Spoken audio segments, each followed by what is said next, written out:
জন্মের আগে প্রিয় নবী বাবা হারালেন, 6 বছর বয়সে মা হারালেন, 8 বছর বয়সে দাদা হারালেন, এবার আছে শুধু একজন চাচা। এমন চাচা বাবার চেয়েও বেশি আদর করে বিষ্ণু ইসলামকে লালন পালন করলেন। এ আবু তালেবের ভয়ে আবু জাহেল আমার প্রিয় নবীর গায়ে হাত লাগাতে পারে নাই। তার মানে ভালোবাসায় কোনো ভেজাল? ভেজাল আদর্শে। ভেজাল কিসে? শেষ নিঃশ্বাস ত্যাগ করার আগে আবু তালেব অসুস্থ, আবু জাহেল উতবা সাইবা একদিকে, আমার নবী আরেকদিকে। আমার প্রিয় নবী বললেন, চাচা আজীবন আপনি ছাতার মতো আমাকে আশ্রয় দিয়েছেন, আজীবন আপনি বাবার মতো কোলে পিঠে করে মানুষ করেছেন, একবার শুধু আমার কানে কানে বলেন লা ইলাহা ইল্লাল্লাহ মুহাম্মাদুর, বাকিটা আমি আল্লাহর সাথে বুঝে নেব। কিন্তু আবু জাহেলও পাশে আছে না নাই? আবু জাহেল কয় না, আবু তালেব খবরদার, আজীবন যে শিরকি ধর্মের উপরে ছিল ওইটার উপরেই থাক, বাপ দাদার ধর্মে চুন কালি মাখিস না। একবার আবু তালেব প্রিয় নবীর নুরানি চেহারার দিকে তাকায়, মনে মনে ভাবে এখনই পড়ে ফেলি কালিমা, মুহাম্মদের আদর্শই আমার আদর্শ বানায় ফেলি। আবার যখন আবু জাহেল উতবা সাইবার দিকে তাকায়, মনে মনে ভাবে না, আগের ধর্ম ছাড়তে চাই না। এই দোটানা অবস্থা থেকে শেষ নিঃশ্বাস ত্যাগ করার আগে আবু তালেব এটা বলে মারা গিয়েছে, আলা মিল্লাতি আব্দুল মুত্তালিব, আমি আব্দুল মুত্তালিবের শিরকি ধর্মের উপর থেকে শেষ নিঃশ্বাস ত্যাগ করলাম।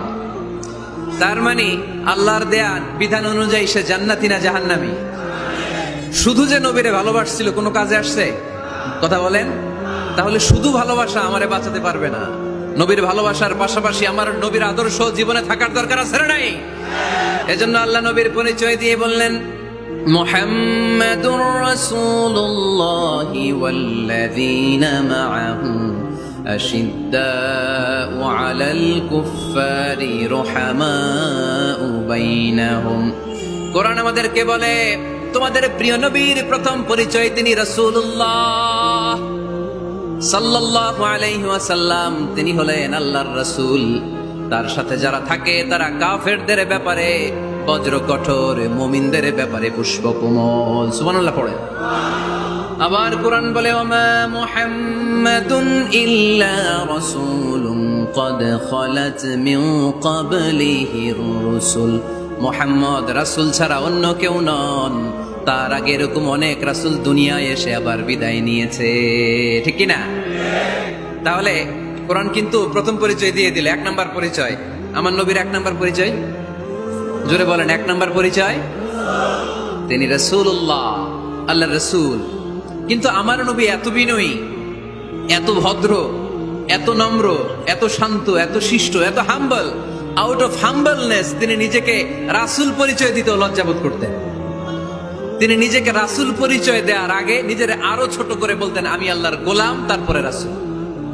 সুবহানাল্লাহ কইতে পারলেন না? কত ভদ্র মানুষ, কত বিনয়ী মানুষ। যদিও তিনি রাসূল, এইটা তিনি পরে বলতেন, আগে বলতেন ইন্নী আব্দুল্লাহি ওয়া রাসূলুহু, আমি আল্লাহর বান্দা, তারপরে রাসূল। সুবহানাল্লাহ। ইন্নী আব্দুল্লাহ ওয়া রাসূলুহু, আমি আল্লাহর বান্দা এবং আল্লাহর রাসূল। আমরাও যখন আত্তাহিয়াতু পড়ি, শাহাদা বাক্য যখন পড়ি, আমরা পড়ি আশহাদু আল্লা ইলাহা ইল্লাল্লাহ ওয়া আশহাদু আন্না মুহাম্মাদান। একটা হলো আব্দুহু আর একটা রাসূলুহু। তিনি আল্লাহর আব্দ, গোলাম, দাস, আবার তিনি রাসূল। তিনি যখন দোয়া করতেন তিনি বলতেন, আল্লাহুম্মা ইন্নী আবদুক ওয়া ইবনু আবদিক ওয়া ইবনু আমাতিক। আল্লাহর কাছে দোয়া করতেন, কাঁদতেন আর বলতেন, আল্লাহ আমি আপনার গোলাম, গোলামের ঘরের গোলাম, বান্দির ঘরের গোলাম। আমার বাবা আব্দুল্লাহ আপনার গোলাম, আমার মা আমিনা আপনার বান্দি, আমার 14 গোষ্ঠী আপনার গোলাম। নাসিয়াতি বিয়াদিক, আমার মাথার চুলের ঝুঁটি আপনার হাতের মুঠোয়, আপনি ডানে টান দিলে আমি ডানে, আপনি বায়ে ঝাঁকুনি মারলে আমি বায়ে। সুবহানাল্লাহ পড়বেন না? কি বিনয়ী রাসূল। তারপরে ওইটা সেকেন্ড পর্যায়ে বলতেন। আগে বলতেন ইন্নী আব্দুল্লাহ, আমি আল্লাহর গোলাম, ওয়া রাসূল, এবং আল্লাহর রাসূল। সুবহানাল্লাহ পড়েন। তাহলে কোরআন প্রথম যে পরিচয় আমার প্রিয় নবীর পরিচয়টা দিল, সেটা হচ্ছে আমার নবী ছিলেন রাসূলুল্লাহ। আওয়াজ করে বলেন, তিনি কি ছিলেন? মুহাম্মাদুন রাসূলুল্লাহ। এটা কোরআনের ভাষ্য, আমার সাথে সাথে পড়েন, মুহাম্মাদুন রাসূলুল্লাহ। মুহাম্মদ সাল্লাল্লাহু আলাইহি ওয়াসাল্লাম হচ্ছেন আল্লাহর রাসূল। তবে তার জীবনের 2টা ডাইমেনশন। এক ডাইমেনশনে তিনি গোলাম, কার? আর এক ডাইমেনশনে তিনি রাসূল, কার? তাহলে আমার নবীর প্রথম পরিচয় ক্লিয়ার। প্রথম পরিচয় কি? রাসূলুল্লাহ। আওয়াজ করে বলতে হবে, প্রথম পরিচয় কি? এবার কোরআনকে যদি বলি, কোরআন বুঝলাম তিনি নবী রাসূল, রাসূল তার প্রথম পরিচয়, এবার তার আর কোনো পরিচয় আছে কিনা বলো। কোরআন বলে আছে, তিনি শুধু রাসূল না, তিনি শেষ রাসূল। তিনি শুধু নবী না, তিনি শেষ নবী। He is the last messenger. Adam আলাইহিস সালাম থেকে আরম্ভ করে ঈসা আলাইহিস সালাম পর্যন্ত নবী আসার যে ধারাবাহিকতা, এই ধারাবাহিকতা আল্লাহ তাআলা বিশ্ব নবীর মাধ্যমে ক্লোজ করে দিয়েছেন। ওনার পরে আর কোন নবী আসবে? ওনার পরে আর কোন রাসূল আসবে?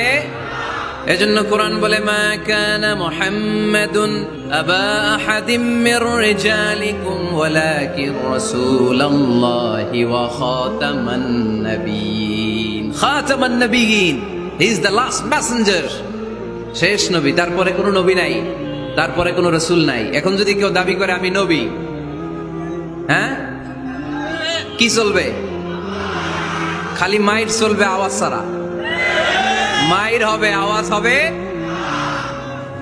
মুসাইলামাতুল কাজ্জাব দাবি করছিল আল্লাহ রাসূল সাল্লাল্লাহু আলাইহি ওয়াসাল্লামের জামানায়, এসে বলে, মুহাম্মদ আর নবুয়া নিসফুন লি নিসফুন লাক, নবুয়তি অর্ধেক আমার, অর্ধেক তোমার, আমারটা আমারে বুঝায় দাও। আল্লাহ রাসূল বললেন, তুই তো খুবই খারাপ, তুই শুধু মুসাইলামা না, তুই মুসাইলামাতুল কাজ্জাব, তুই মিথ্যাবাদী ভণ্ড মুসাইলামা। আমার নবী যা করতো নবীরাও কপি করতো, ফলো করতো। আমার নবী লোনা পানির কুয়ার মধ্যে ফু দিলে ওই লোনা পানির ওইটাকে মিঠা পানির কুয়া বানাই দিত কে? ওর এলাকায় এরকম করতো। লোনা পানির মধ্যে ফু দিলে আগে মানুষ যাও মুখে দিতে পারতো, এখন এটা মুখেও দিতে পারে না। আমার নবী নবজাতক বাচ্চার মাথায় হাত বুলাই দিলে মাথার চুল বেড়ে যেত। তো এই বেয়াদব ওর এলাকায় যে বাচ্চার মাথায় হাত বুলাই দিলে চুল বড় হওয়া তো দূরের কথা, ওই বাচ্চাগুলো ছিল আজীবন টাক মাথা। আবার আমার নবী ফু দিলে গাছের ফলন বেড়ে যেত, ও ফু দিলে গাছ মইরা শেষ। মির্জা গোলাম আহমদ কাদিয়ানী নাম শুনছেন? এই বেয়াদবটাও দাবি করছিল নবুয়তির। টয়লেটের ভেতরে ও পয়রা মরছে, মেথর দিয়ে ওরে টেনে টেনে উঠানো লাগছে। তাই আমার নবীর সাথে বেয়াদবি করলে ওর সাথে ছাড় নাই, চিল্লায় বলো ঠিক কিনা? শেষ নবী, ওনার পরে নবী নাই। ওনার পরে নবুয়তির দাবি করলে ওর খবর আছে, চিল্লায় বলেন ঠিক কিনা?